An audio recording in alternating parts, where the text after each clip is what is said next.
Public Service Productivity. I welcome you to our public productivity lecture, Prosperity. This is one of the series that people to embrace the habit of productivity. And today's lecture will be handled by Kelechi Ebel. Kelechi Ebel is a fellow of the Institute of Chartered Accountants, a fellow and for Public Service Productivity and Development. He has a master's in business administration. He was formerly the head of electricity distribution company for 5 years. He is the chief executive officer of APT, Account Tuition Center, Enugu.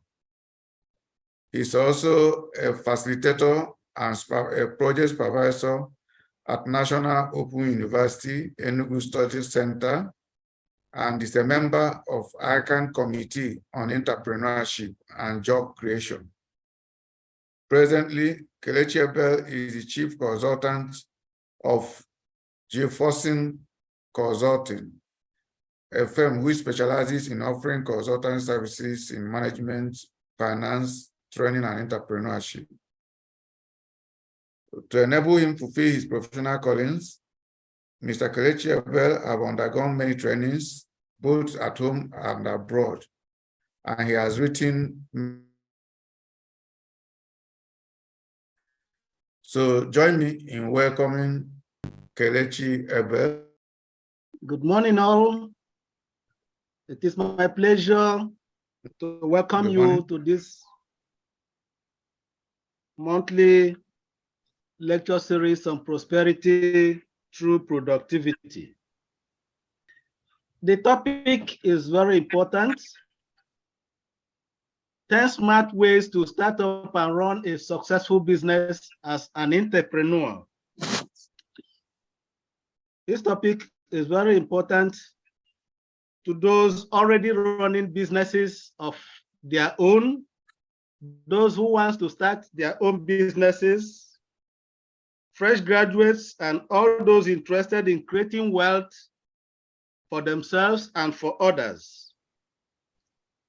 As you can see from this table, we have 15 smart ways to start and run a successful business. Though we advertised 10, but here we are ready to give up to 15. It includes issues of market research, feasibility studies, business plans, sources for business fund, choosing the right structure for your business, managing your finances, building a strong team, daily managing of your business, and strategies for ensuring the long-term success of your venture.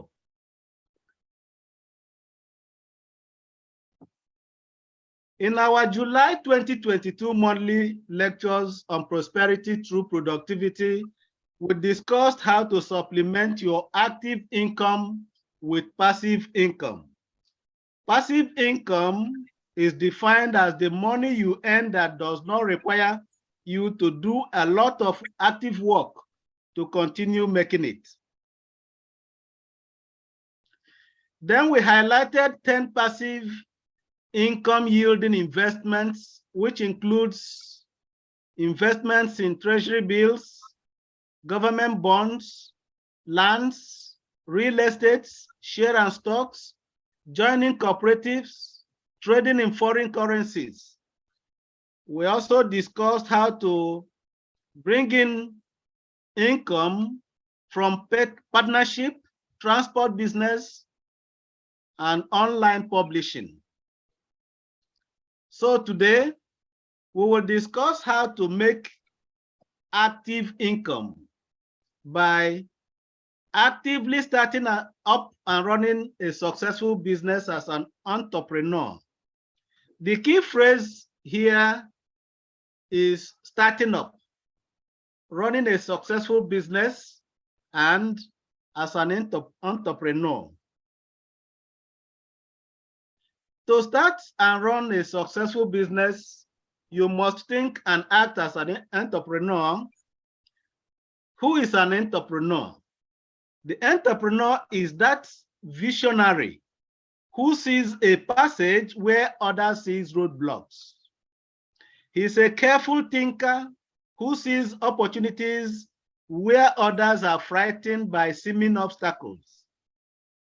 He or she is a risk taker, a decision maker, an organizer, an innovator, a coordinator, a disruptor, a stickler for excellence, a promoter, a motivator, and a leader. If you look at this slide, you see what entrepreneur looks like. He's not an ordinary businessman. He has 4 legs, he has 4 hands, he's looking into the future, he's thinking of the past, he's a time manager. Included in his character is self-confidence, high degree of endurance, enterprising personality, troubleshooting, and problem-solving tendencies, as opposed to blaming and pursuing trivialities. He's a stickler for excellence, a very hard-working fellow. He is a stickler to this principle, Pomodoro principle, and that principle states that 20% tasks of an enterprise will give 80% of the results, while 80% of some of the efforts will only give 20% results. So an entrepreneur is able to identify 20% of these tasks that will give him 80% of the results and concentrate on them instead of on other less important tasks. Here, we do not want to indulge in the academic argument as to whether entrepreneurs are born with the characteristics or acquired, as many people try to argue. We must note that some of the qualities are acquired, some are inborn, while some are acquired through training. That is why many people attend business schools to acquire some of the traits of an entrepreneur. So we will advise you to go ahead and acquire the entrepreneurial qualities mentioned above and hone those you are born with. Having mentioned who an entrepreneur is, we would now like to perform our first task as an entrepreneur. That is to think of a business idea. The questions you need to answer is, what is your main motive? And secondary motives for wanting to start a business. The motive could be economic, such as increasing your income and wealth. In that case, your objective will be to maximize profits, capital appreciation, market dominance, increasing cash flow, and so on. On the other hand, it could be social, such as personal satisfaction, power, independence, service to the communities, employees, and the government. What nature of business are you thinking? Could it be buying and selling as a wholesaler or retailer, production of goods and services in the extractive, manufacturing, or construction industry?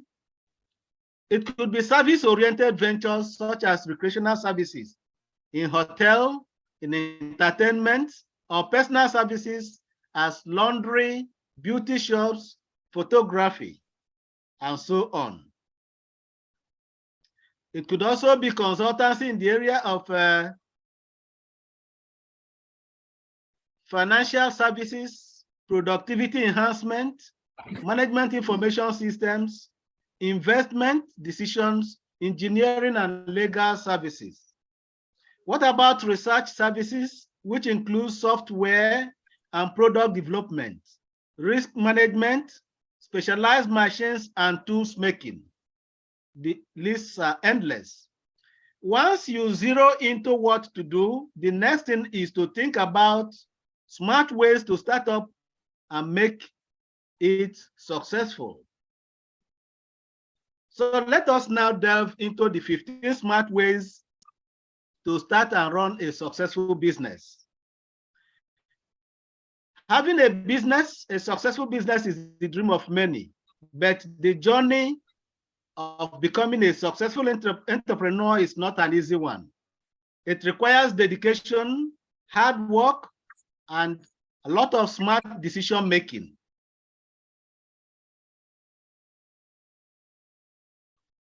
Let us take the first step, that is conducting market research. Before starting any business, it is essential to conduct market research. This will help you to understand your target audience, their needs and preferences. It will also help you to identify your competitors and strategies they use to succeed in the market. In choosing what business to embark on or what services to render, we don't need to be academic. We need to be down to earth. Look for gaps in people's wants and needs to fill. Some needs may not have been fully met, and some services may not have been satisfactorily rendered. Let us conduct one market research. An example. For example, ask yourself this question: how many bags of sachet water is needed in the area where you live?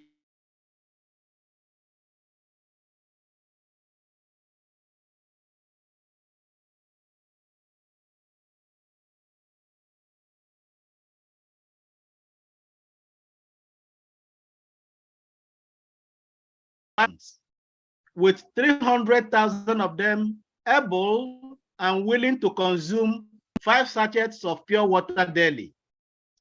That translates to 1.5 million sachets of pure water daily. At 10 naira per sachet water, that is a whopping 15 million market daily. How many companies are presently producing sachet water in this environment? Are they up to 10, 20, 30? You need to verify. After verifying, you join the fray. If you are able to capture 3% of the market, you have started a business with a daily turnover of 500,000 naira. And that is huge. And with greater efforts, you can capture more than 3%, 10% of the market. And that translates to about 1 million naira daily turnover on this simple venture of pure water bagging or marketing. This simple business analysis can be replicated in every other area, be it in production, manufacturing, or services.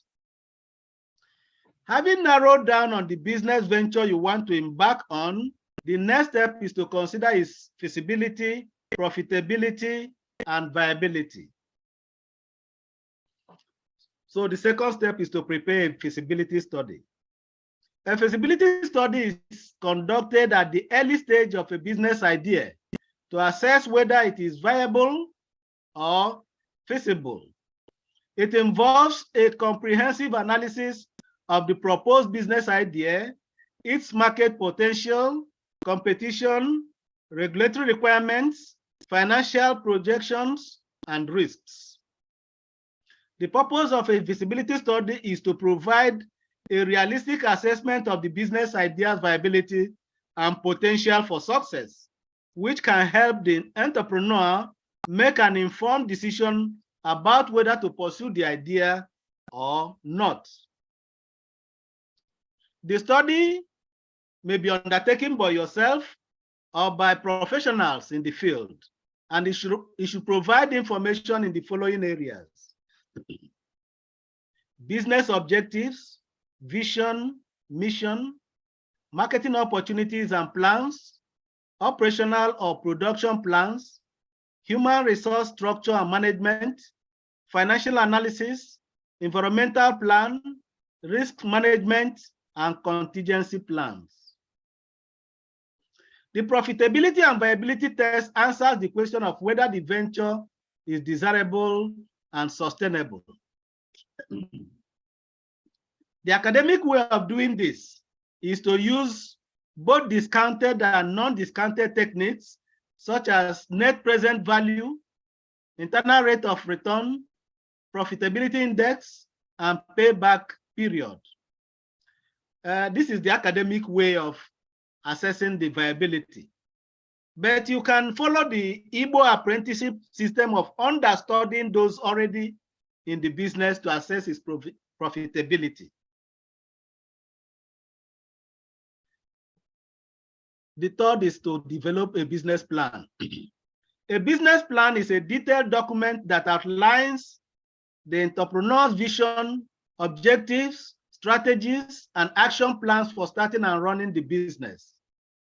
It includes a description of the business, market analysis, marketing and sales strategies, operational plans, financial projections, and management team. A business plan is a roadmap for the entrepreneur to follow, which can help secure funding from investors or lenders and guide the entrepreneur in executing the business idea. Whereas a feasibility study is a preliminary assessment of a business idea's viability, on the other hand, a business plan is a comprehensive document that outlines the entrepreneur's strategies and plans for starting and running a business.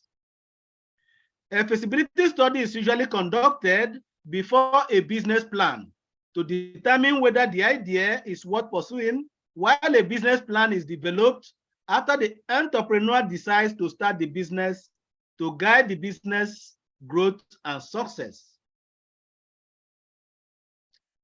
If you look at this slide, you will see what is to be incorporated in your business plan. You have the mission statement, the operations, company background, production description, marketing plan, SWOT analysis, financial planning, competitors analysis. Then you have executive summary of all the plans.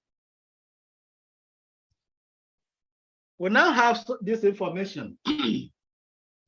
Our members will receive free slides and recorded video, while others will receive free the training video.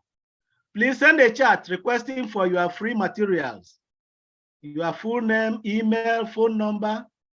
Then it is optional if you want to receive e-certificate plus the slides and video at an administrative fee of just 5,000 Naira. If you want this optional certificate, please indicate when sending a message. Let us now go to the fourth step, which is source for business fund. Now that you have narrowed down to the business, the next step is to source for fund. We want to discuss some possible sources of fund for business, which I know many of you knows, just to refresh your mind. We have savings, number one. This is the principal and better way to mobilize resources for saving for business venture. How do you make the needed savings? There is this practical consumption equals to savings. Consequently, if your income increases and you hold down your consumption, you will increase savings. Even if your income remains static and you are able to reduce your consumption, you will save more. Conversely, if you increase your consumption pattern, you will be limiting your capacity for savings. After mastering such savings, you can now use it to start up your business. The second source of fund for business is borrowing. This could be from friends, commercial banks, or government institutions.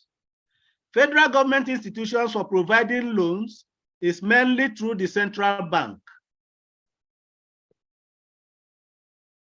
CBN have so many venture and business support schemes, which includes agribusiness small and medium enterprises investment schemes, anchor borrowers program, which gives farmers loans without collateral at 9% interest, creative industry financing initiative, commercial agriculture credit scheme,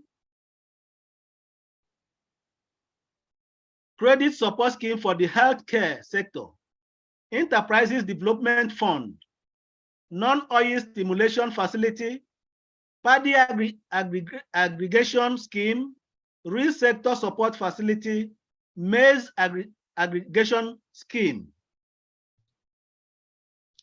Most of these CBN schemes are actually in existence and working, but they are channeled through other government institutions such as the National Directorate of Employment, Federal Ministry of Humanitarian Affairs, and Bank of Industry.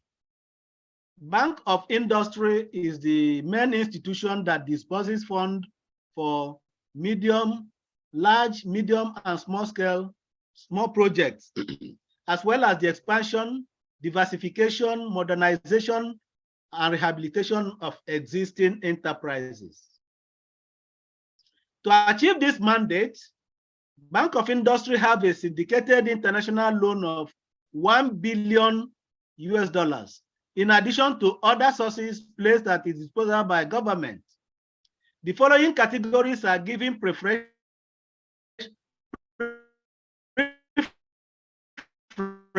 in loan disbursement: small and medium women businesses and asset financing.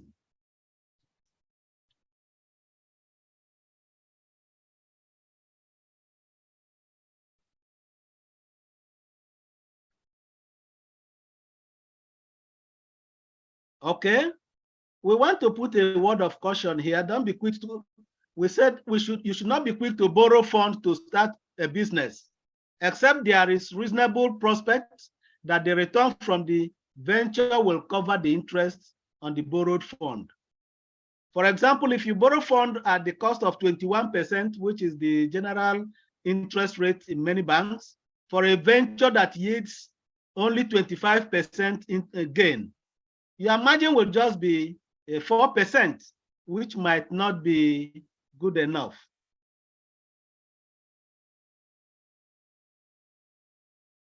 Okay. The other source of fund is grants or grants. Grants are conditional free funds provided by local and international organizations. You will need to find out your eligibility and conditions attached to such grants. Relatives and friends in the diaspora may also provide grants or large venture capital. So, having gotten the funds from whatever source, some of these sources we mentioned, many are skeptical about their workability, but you will not be so sure until you try them. Many people have received venture capitals through all those many sources. Okay, the fifth step you will take after getting the fund is to choose the right business structure. Your choice will determine your legal and tax obligations, liability protection, and the amount of paperwork you need to file. Some business structures include sole business, proprietorship, sole proprietorship, partnership, corporations, and limited liability companies. Having chosen that, we move to the sixth step. The sixth step is to build a strong team. Your team is the backbone of your business. So it is crucial to hire the right people who share your vision and values. It is also important to provide them with the necessary training and support to help them succeed. Many good businesses have been ruined by rude, poorly motivated, and untrained sales girls who drive away customers, or unmotivated workers who do not produce efficiently. So select persons with the right attitudes and potential. Do not depend solely on relatives. Expand the scope of the search. You can use experts in this selection process. Having selected a potentially good team, expose them to the vision, mission, objectives, and modus operandi of all aspects of your business. Select a training model that is suitable to the kind of business. It could be through personal discussions and interactions, practical sessions, attachments to those already in the business, written standard operating procedures, right attitudes towards customer, and etc.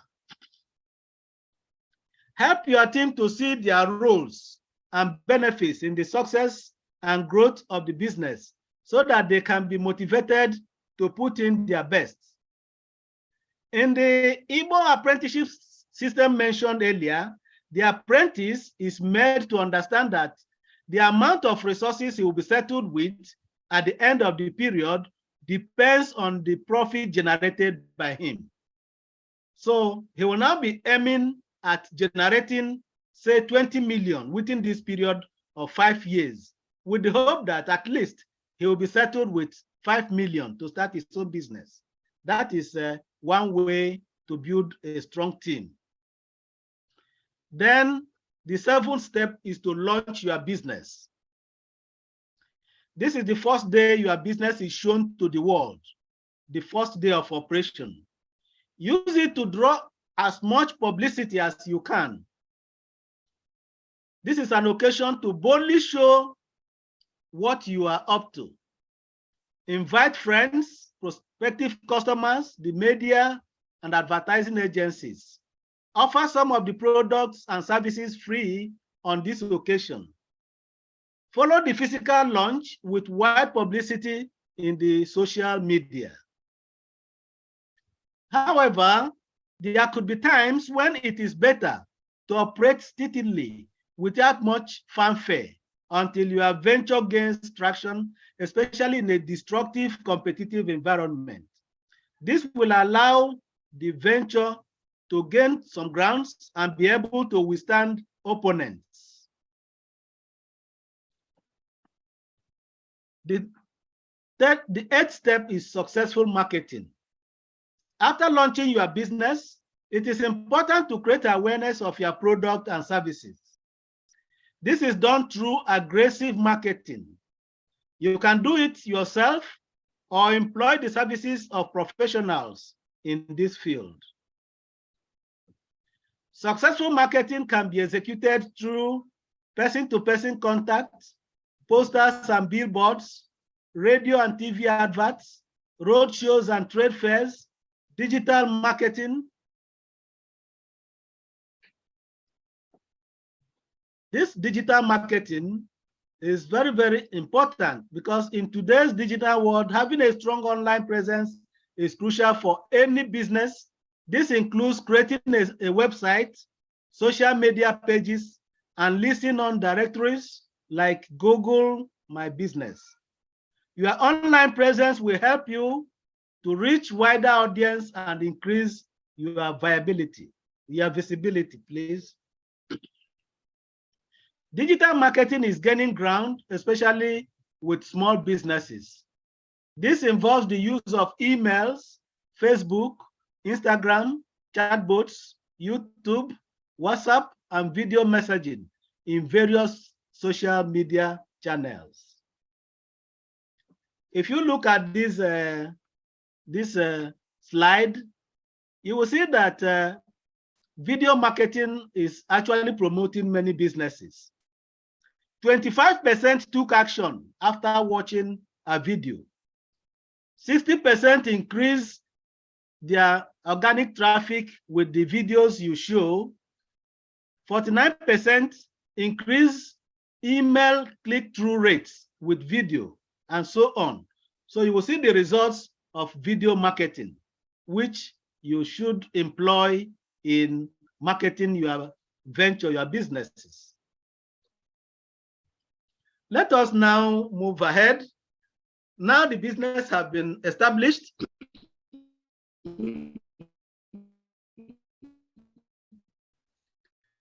It is now time to manage. For your business to survive and prosper, you need to apply the following entrepreneurial skills: leadership, showing the way, helping others to know what to do at any given time, never showing despair or helplessness; creativity, being innovative, inventing new things or doing ordinary things differently;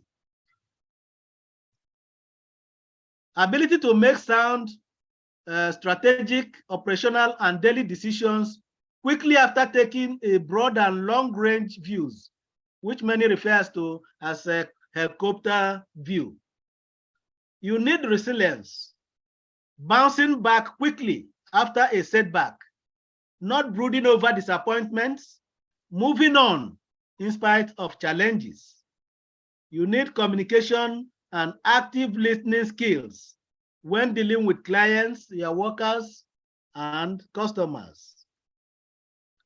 You also need risk management skills, ability to calculate the risks, how to avoid or mitigate its impact. You need to have growth mindset, managerial and technical skills, talent hunting and mentorship, networking, elementary computing and digital skills, time management, and so on. Number 10 is to focus on customer service. Customer service is key to any business success. It is important to listen to your customers, respond to their needs, and provide excellent service. This will help you build a loyal customer base and improve your reputation. We are moving ahead to number 11 step: manage your finances. Managing your finances is critical to the success of your business. It is important to keep track of your income and expenses, create a budget, and set financial goals. You should also consider hiring an accountant or a financial advisor to help you manage your finances. Finance or money is at the heart of every successful business. So you need mastery or knowledge of the following financial management skills.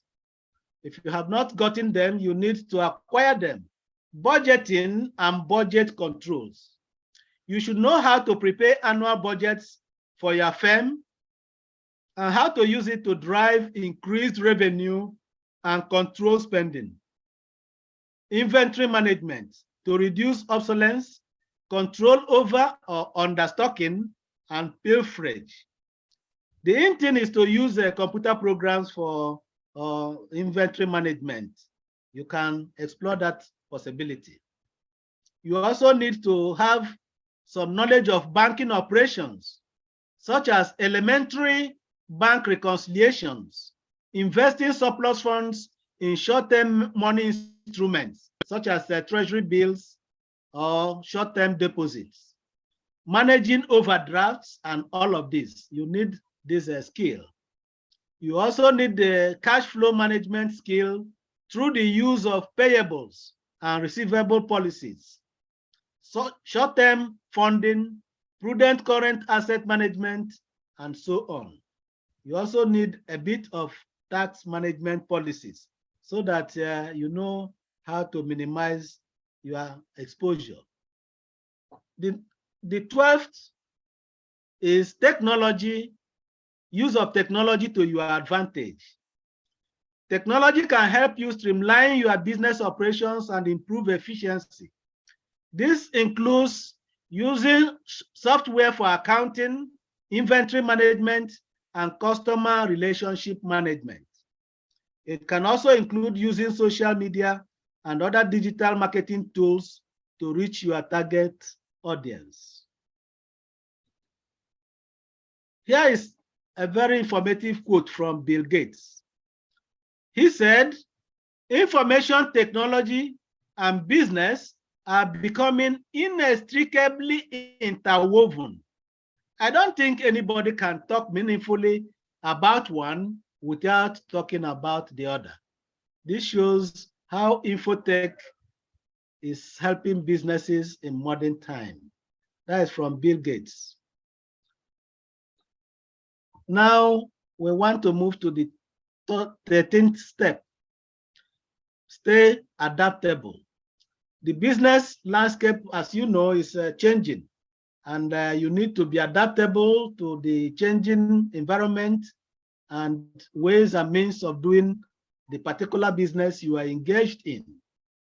This means being open to new ideas, embracing change, and being willing to pivot when necessary.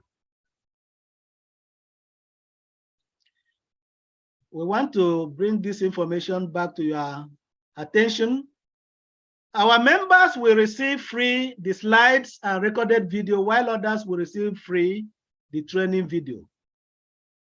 So send your chats requesting for your own video and other materials. You send your full names, email, phone number. But if you want e-certificate, you should pay admin fee of 5,000 naira, but this is optional. We are moving to the last of the steps. Strategies for ensuring the long-term success of your venture. You have established and it's running. We are now talking about the long-term survival of that venture. This is because many business ventures close shop within 5 years. How can you ensure survival and continuity? Take a long-range view by having a strategic plan that is reviewed periodically to take care of new developments in the operating environment. Have a succession plan in place by identifying and grooming successors to take over in case. Have a written standard operating procedure in place. Don't let every staff depend on their intuition and personal methods. Both intrinsic and extrinsic knowledge should be coalesced to form organizational knowledge. Some businessmen simply have the ways and means within themselves. You need to document this in case you are not there, and so that others will benefit from that knowledge. Undertake SWOT analysis periodically to manage your strengths, weaknesses, opportunities, and threats. Form strategic business partnerships between supply and distribution, between raw materials and production. And you may consider going public. Register your business in the stock exchange to expand ownership base. You will also need to consider going international, bringing technical experts from across the borders, and seek ways to export your goods and services. Take advantage of presently expanding ECOWAS and African free trade zones. Take advantage of that. Then we want to advise that you should never stop learning. Never stop learning. The business world is constantly evolving, and it is important to stay up to date with the latest trends and best business practices. Attend industry events like workshops, as we are in now. Read industry publications and seek out mentors who can provide guidance and support. As you do that, see the role of CeProd in your productivity. CeProd became a legal entity on 11 December 2008 with registration certificate 3518. The Center for Public Service Productivity and Development was registered as a non-government and non-profit organization, a world-class productivity center in Africa with branches in USA, UK, Canada. The centrality of productivity to all sectors of African economy calls for concerted efforts and measures to reverse the declining trends in the productivity of developing economies, such as ours. It should not be left for government alone, hence the intervention of CeProd. CeProd has been in the news over the years. For example, you see some headlines, how Nigeria's GDP can increase, Center for Public Service Productivity. That was the Sun newspaper of 22nd May, and so on. Use productivity to curb strife, boost productivity. This was a report in Ghana and others. These are some of the induction workshop we have conducted for fellows and other members. These are some of the benefits. We show our members the best productivity principles, values, standards, and practices as a crucial factor in performance of the organizations and businesses. These principles will help you to be productive in your own business, or if you are managing an organization, in that organization. We do this through our monthly lectures, through our induction courses, through monthly newsletters, and so on. Our members understand that increasing personal productivity raises their living standards and enhances national or macro productivity. As our members' productivity improves, the more their real income improves. The ability to purchase goods and services, enjoy leisure, improve housing and education, and contribute to social and environmental impact will increase.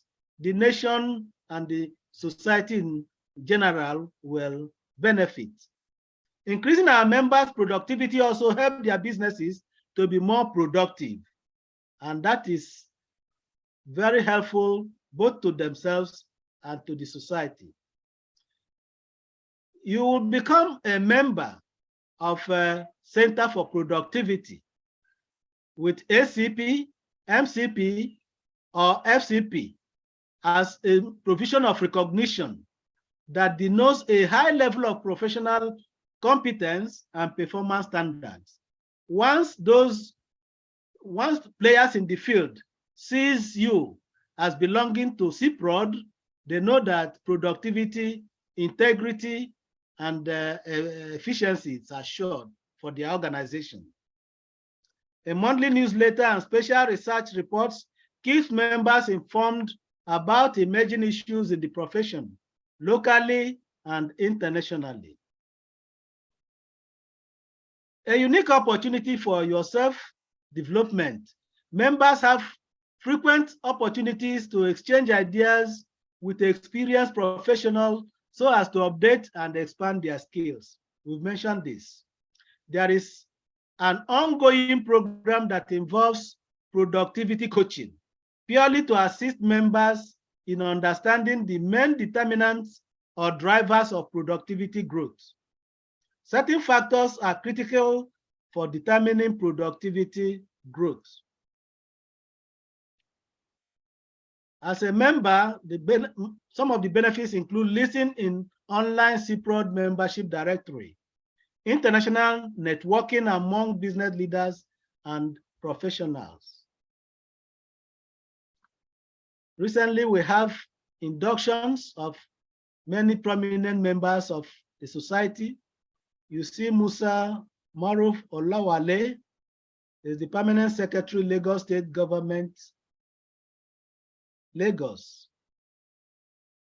You see others, big players in the industry, including Chief James Abiodun Olotu, former Managing Director of Electricity Generating Company.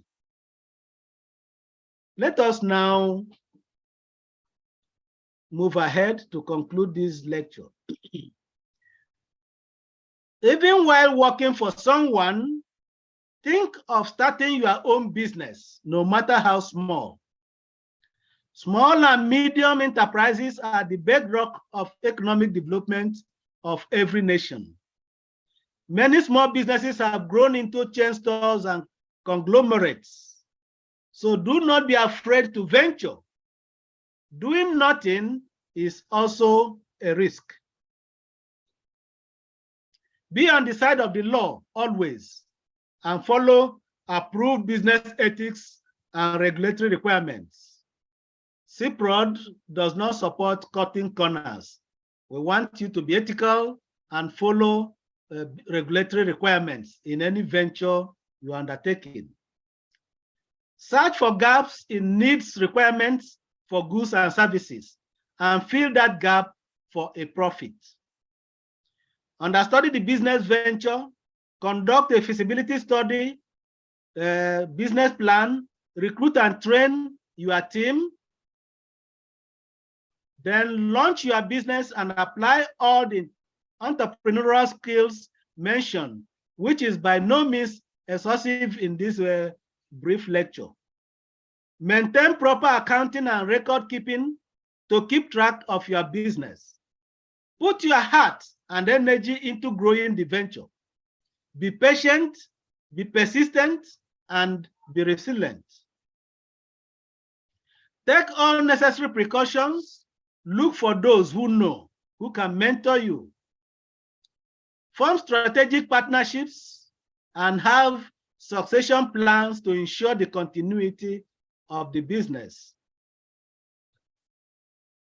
Lastly, we want to state that starting and running a successful business requires hard work, dedication, and smart decision making. By following these 15 smart ways, you can increase your chances of success and achieve your entrepreneurial dreams. As you take these bold steps to increase your personal development and productivity through starting and running your own business venture, we at CeProd wish you success. Thank you very much, and thank you very much. Yeah, so we thank you sincerely, Kele Ebel, a member of our governing council. We appreciate the time taken to prepare this lecture.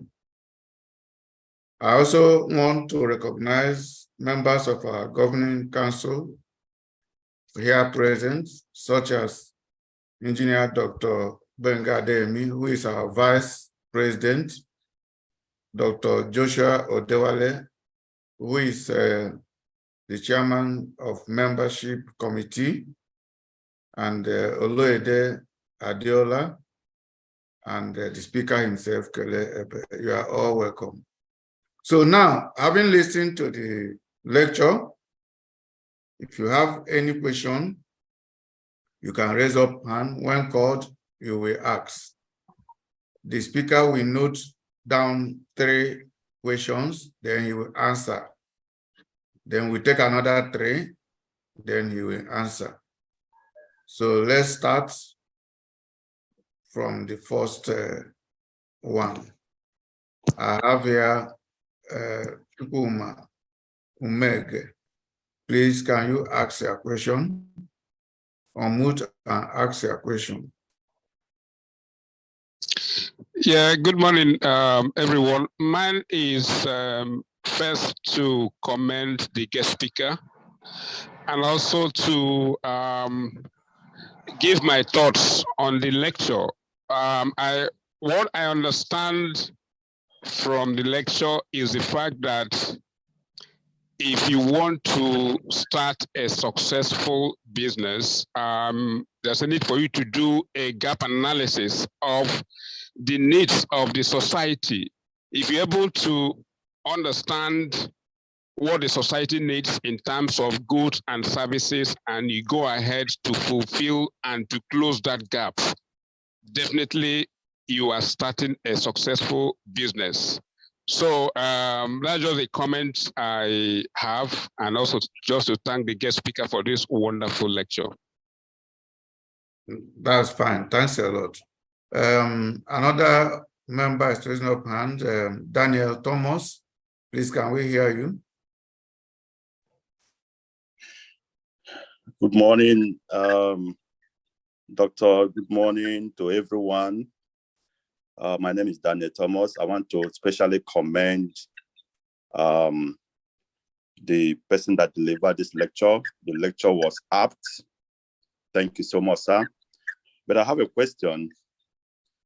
In the contemporary business environment in Nigeria specifically, the United Nations has also published that having sustainable employees or people that you work with, and the character issues around people that are employees, especially for entrepreneurs, is a major challenge in our business space in Nigeria.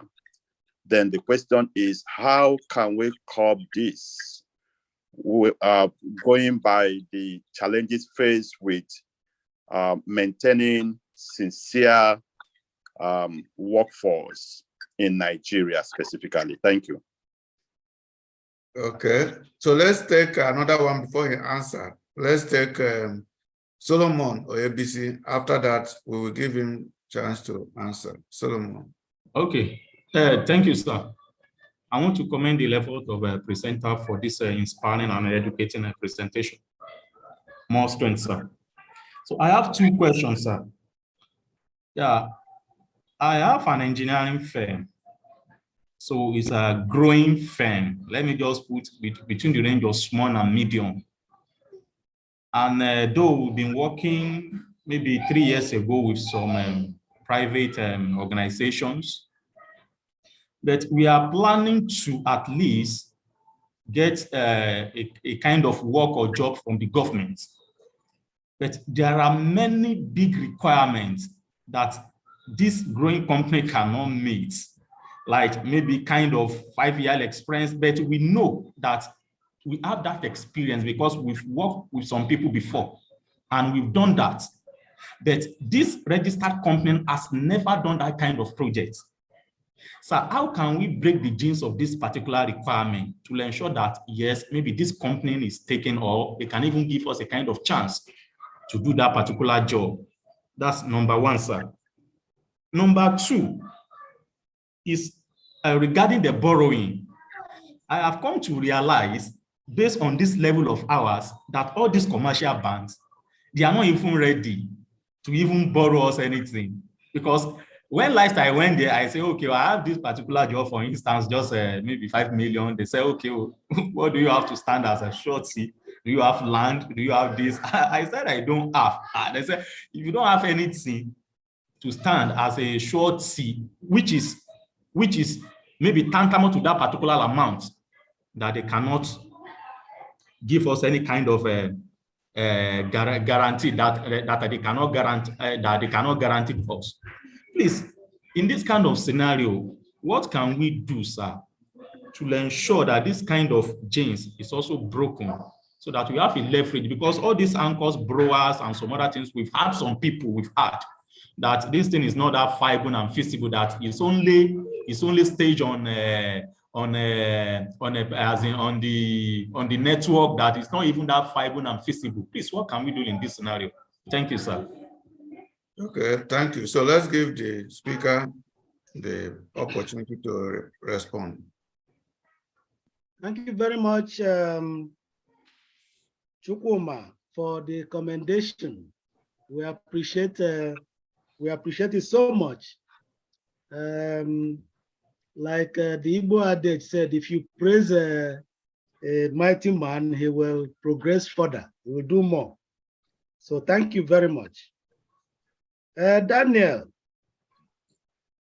actually, we can't avoid employing people in our country because of this prevalent dishonesty, worker stealing, and indolence.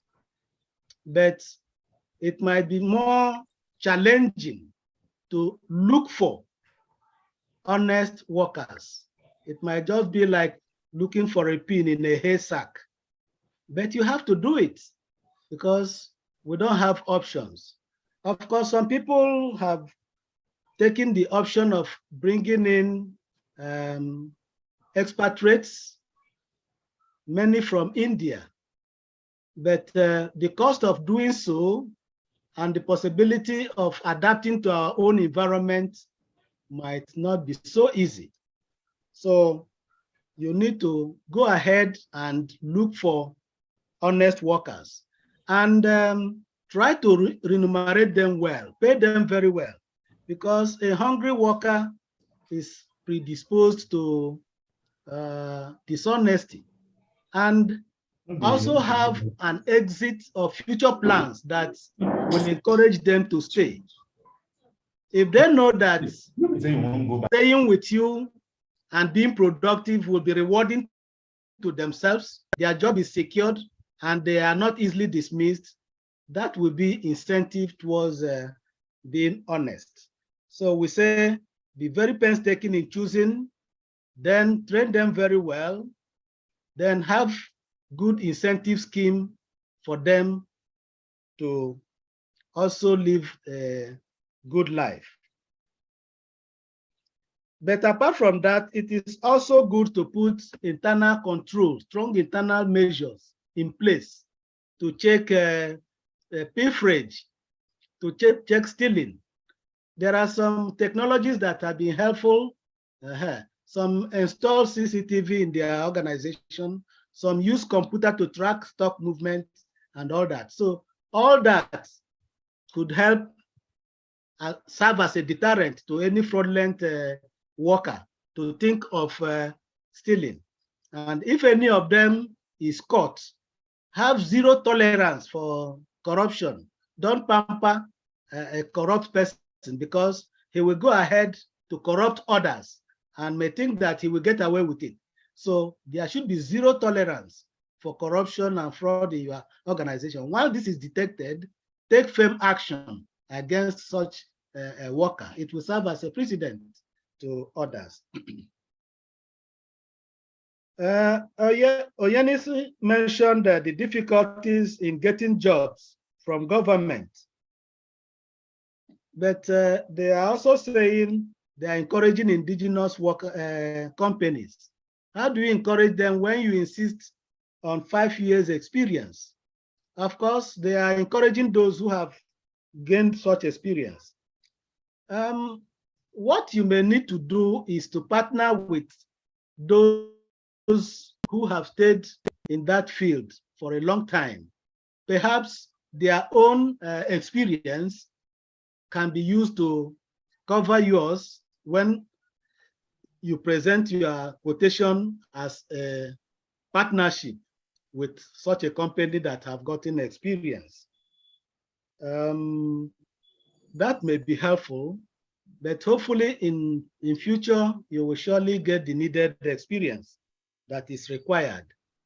And we are hoping that government policies may change towards helping young companies to grow also. Borrowing, banks require collateral. That is the problem we have. But there are so many schemes that are coming up. The ones mentioned are not, you should be optimistic. They are not just on paper.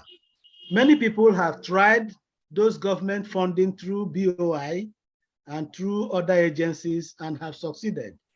So try to make effort and try to use consultants who have taken others through that road and succeeded. Hopefully that will be all right. You may also explore the possibility of grants. There are organizations that give grants. Also think of friends and relatives who, if they are giving incentive, either as co-owners of the project with something for them to gain at the end of it, they may fund it. Look for wealthy friends who will like to do the funding. The possibilities are endless, so keep on exploring. Okay, let's move on. Thanks a lot for the explanation. So let's take another three. Let's hear from Patrick. Is here. Good afternoon, sir. Good afternoon, everybody. Thank you so much, sir, for this insightful lecture. So you spoke about the need for feasibility study when starting a business. And I belong to the same school of thought. However, my question is, how do we identify the right person to develop a feasibility document for a business, so we don't get into the wrong hands and having the wrong information at the end of the day? Okay, thank you. So let's also listen to Lanre. Lanre, please, can you ask your question? Okay. Once again, good morning. It's not a question per se. I just want to add to what our speaker has just said concerning the last question. There's a possibility under CeProd for you to partner with the qualified member. If you're a member of CeProd, it's part of what was delivered to us, one of the lectures. So you can cohort one of the CeProd member who is qualified in that area and form a partnership with them. With that, you will grow also and be able to have those number of years of experience they're saying. Because you cannot keep on going and they will say you don't have experience. By the time you partner with somebody who have the profile, you'll be able to do the work. But let it be be written down that you are partnering with that fellow, so that by the way, CeProd don't betray themselves. So you'll be able to build on that.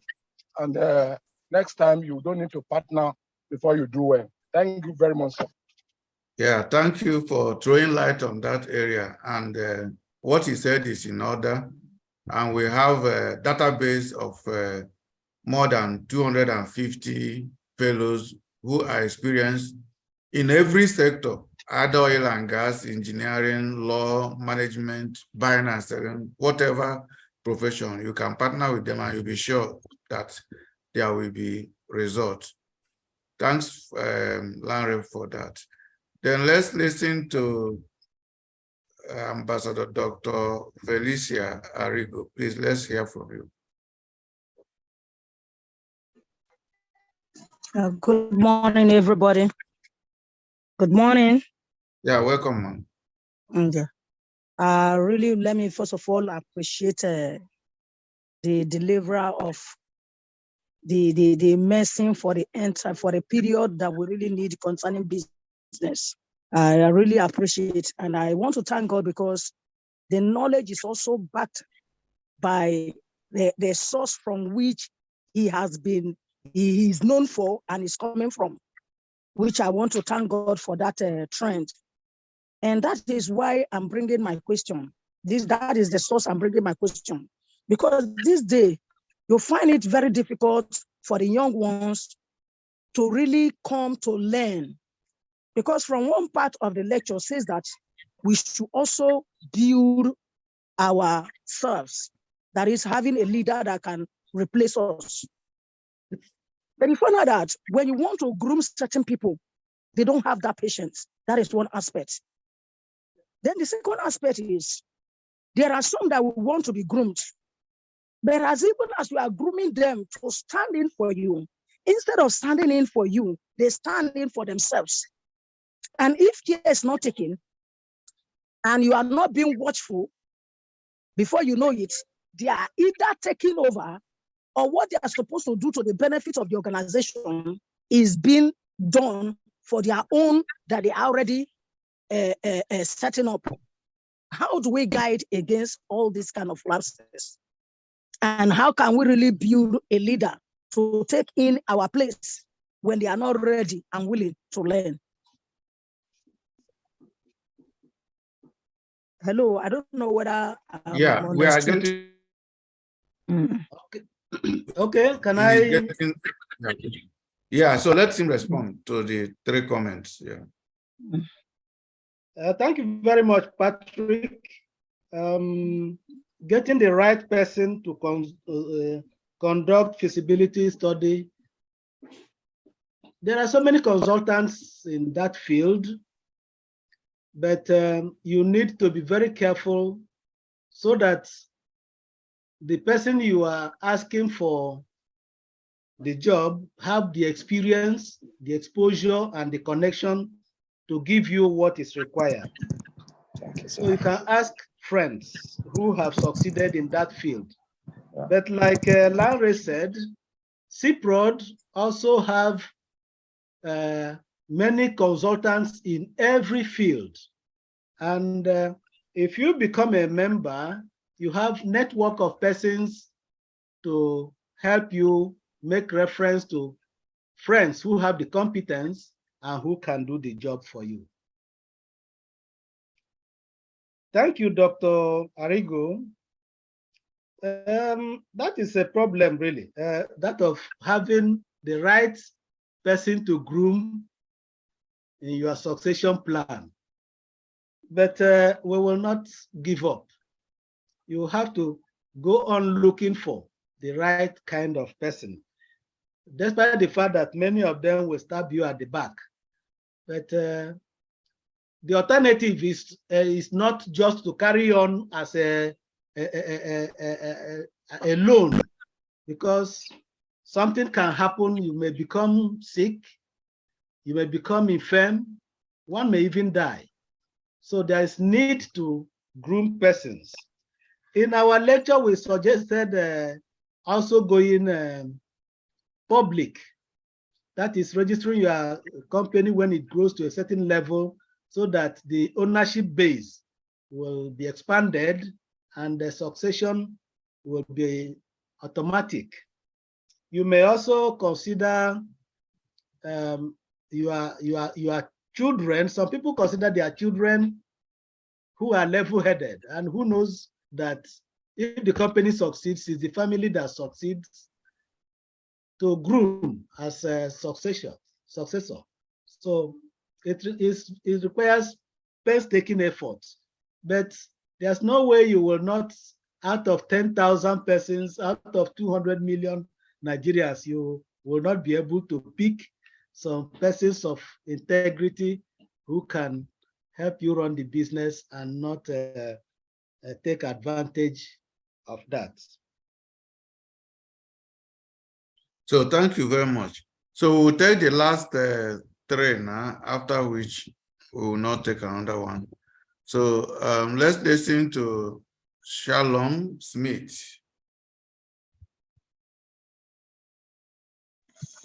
Good morning, everybody.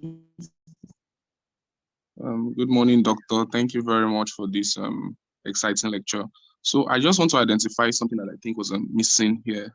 So young people today are finding it hard to either be groomed, because I speak because I'm also like a young person too. So they find it hard to stay under a mentee or stay under someone that's going to mentor them, because when you look at the environment today, you see so many entrepreneurs that cannot even sustain a business, right? So they look at it with that view of, how can I even do this when I'm seeing people failing in businesses?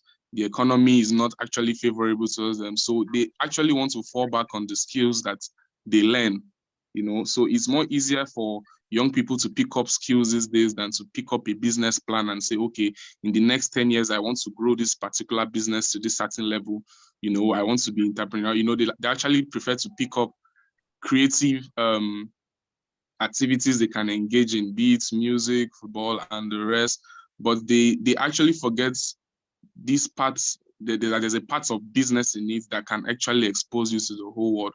So I would like the speaker to help us throw light on how you can merge your skills and your business in a way that you won't cut yourself short in the process.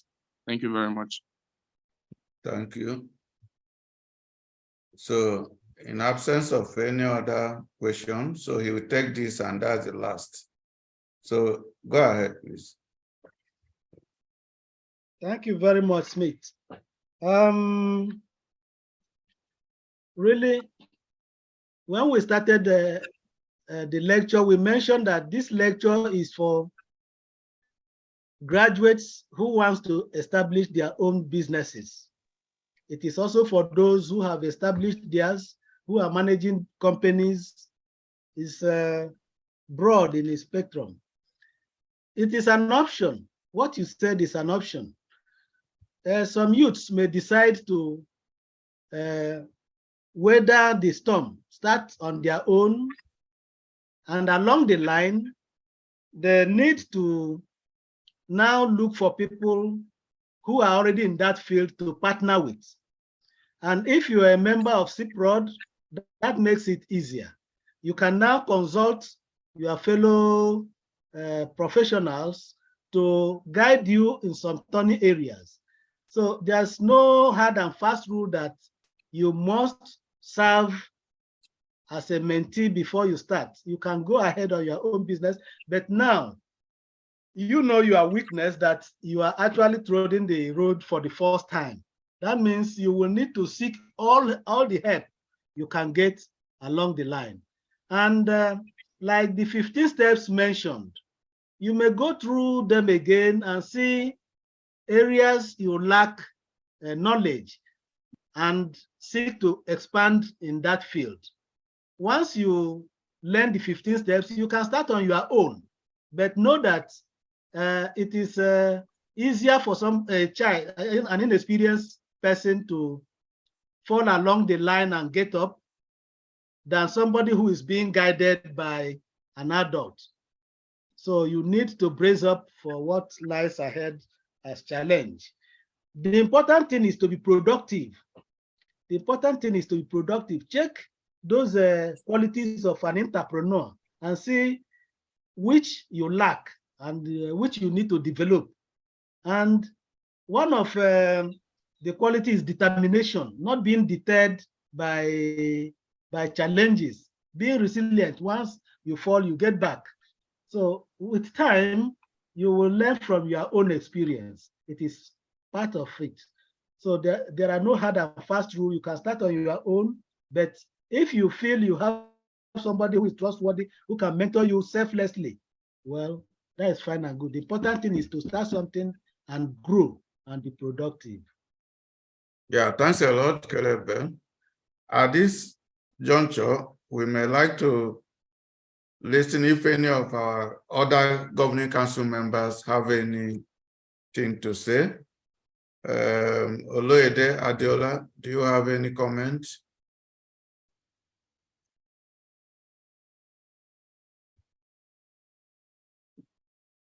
Okay. Dr. Joshua Odewale, you have any comments? Good morning, Doctor. Yeah. Okay. Okay. Good morning, Do you have any comments? Yeah. Yes, good morning. There are the presence in the house. It's good to be here. It's a wonderful lecture. But I just want to talk about the succession plan that the Dr. Mrs. asked about. Succession plan is a deliberate effort by an organization to ensure sustainability of the organization going forward. Might look difficult, but it's very easy. If while you are recruiting, you're able to identify people who have skills, people who have the dexterity to to run a company. Also, you must, at a point in time, be able to pick 2-3 persons that you have been watching and training, even them representing you in many of these occasions that you need to attend to, or give them job that will you are able to test them whether they will be able to run the company while you are not there. These are the things you follow. And as a CeProd member, if you look at our manual, when you are coming in as a fellow or as a member, there's a place you treated succession plan very well. So I want us to go and look at that section very well. At this section 15 or 16 or 14 or 16 or 15, you will discover that though it's difficult, but you can as well get a persons, 2 or 3 persons that can stand in for you at any point in time. Thank you very much. Thank you. Let's listen to Dr. Joshua Odewale. Please, you have any comment? Yes, I said first and foremost, I want to appreciate Dr. Kelechi for the topic. Kindly, and not only that, it's not just for people who are just coming in. Even those people who already have established companies has something to gain from it. And in addition, that it's not just a matter of listening to the lecture or getting the certificate. Putting it into action is what we bring about productivity and improve productivity. And I thank the center for being consistent in this monthly lecture, especially the DG, Dr. Chris Ebu, and Mr. Bassett. Thank you very much for the opportunity. Okay, thank you. So let's also give opportunity to our Vice President, Engineer Dr. Benga Demi, if he has any comment.